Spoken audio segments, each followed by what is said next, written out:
Baik Bapak Ibu, selamat pagi. Kita jumpa lagi pada saat ini dalam mata kuliah seminar tentang isu-isu desentralisasi. Ya, untuk mata kuliah ini punya beban 3 SKS, di mana mata kuliah ini wajib diambil karena mata kuliah ini sangat berkaitan dengan mata kuliah lainnya. Nah, oleh karena itu harapan saya di mata kuliah ini sekiranya Bapak Ibu bisa lulus dengan baik, sehingga sangat mempengaruhi ya indeks prestasi secara akumulatif untuk IPK Bapak Ibu Saudara sekalian. Baik, kita lanjut saja.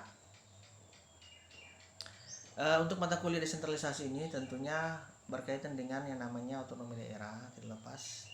Di mana otonomi daerah ini adalah kewenangan daerah otonom untuk mengatur dan mengurus kepentingan masyarakat setempat menurut prakarsa sendiri berdasarkan aspirasi masyarakat sesuai dengan peraturan perundang-undangan. Nah, sedangkan daerah otonom adalah kesatuan masyarakat hukum yang mempunyai batas daerah tertentu, berwenang mengatur dan mengurus kepentingan masyarakat setempat menurut prakarsa sendiri berdasarkan aspirasi masyarakat dalam ikatan NKRI. Nah, dasar hukumnya ada, yaitu Undang-Undang 23 2014 tentang pemerintahan daerah dan juga Undang-Undang 9 tahun 2012 perubahan kedua tentang Undang-Undang pemerintahan daerah itu sendiri, ya. Oke, kita lanjut. Nah, desentralisasi adalah penyerahan wewenang pemerintah oleh pemerintah kepada daerah untuk mengatur dan mengurus urusan pemerintahan dalam sistem NKRI.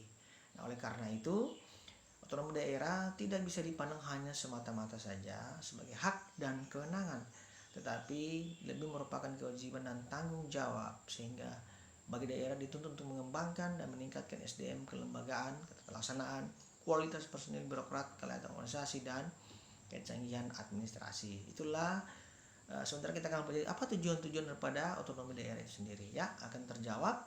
Kita lanjut dulu. Nah, ada 4 daerah yang diberikan oleh pemerintah ya sebagai daerah otonomi khusus. Yang pertama Provinsi Papua Barat, Provinsi Nangro Aceh Darussalam, Provinsi Daerah Khusus Ibu Kota Jakarta, dan Provinsi Daerah Istimewa Yogyakarta. Ya, tentunya akan timbul pertanyaan kenapa mereka diberikan otonomi daerah khusus, ya. Secara historis kita lihat Provinsi Papua Barat merupakan provinsi yang sangat memberikan kontribusi besar kepada negara, ya, dalam kegiatan-kegiatan di mana adanya pemberdayaan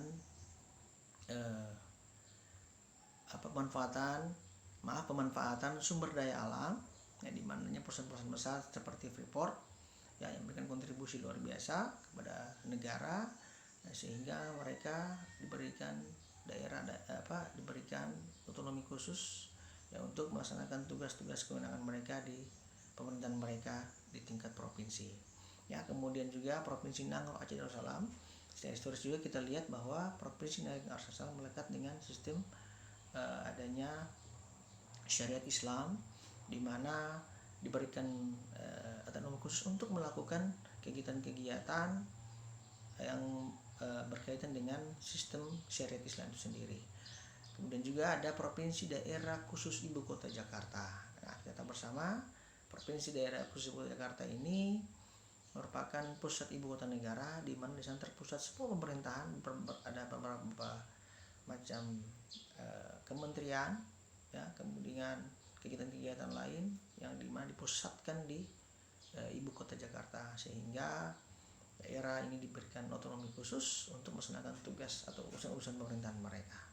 Kemudian juga Provinsi Daerah Istimewa Yogyakarta. Secara historis kita lihat bahwa Provinsi Daerah Istimewa Yogyakarta ini sangat melekatnya budaya keraton, nah sehingga dalam melaksanakan sistem pemerintahannya mengkolaborasi antara sistem keraton dengan sistem pemerintahan yang berlaku sesuai dengan peraturan perundang-undangan. Nah, kemudian kita ada 34 provinsi Indonesia, 93 kota madya dan 415 kabupaten yang ada di seluruh negara kesatuan Republik Indonesia. Oke, kita lanjut.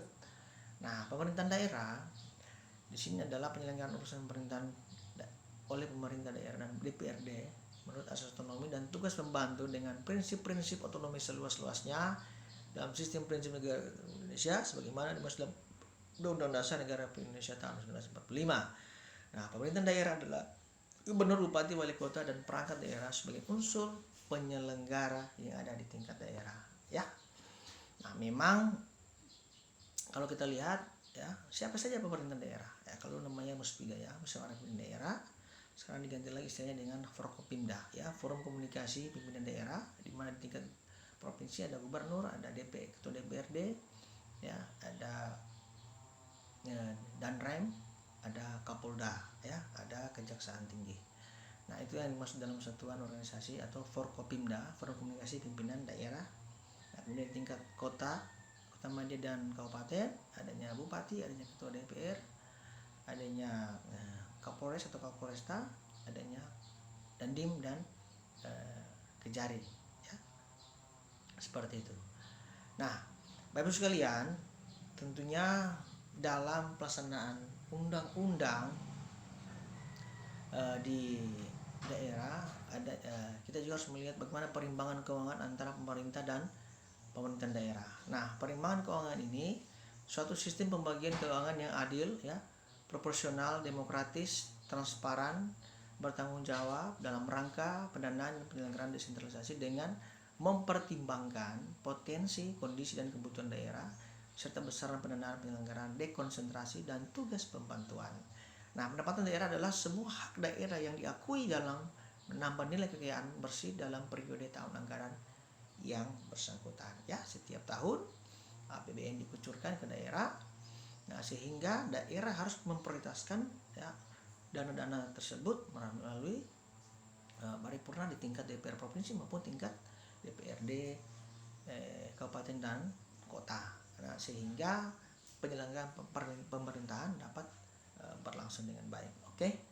Kita lanjut singkat-singkat saja. Ada asas-asas otonom daerah. Yang pertama ada desentralisasi, ada dekonsentrasi. Yaitu desentralisasi adalah penyerahan wewenang pemerintah dan perintah pada daerah untuk mengatur dan mengurus urusan pemerintahan. Ada dekonsentrasi adalah pelimpahan wewenang pemerintahan pada gubernur sebagai wakil pemerintahan dan atau kepada instansi vertikal di wilayah tertentu. Oke.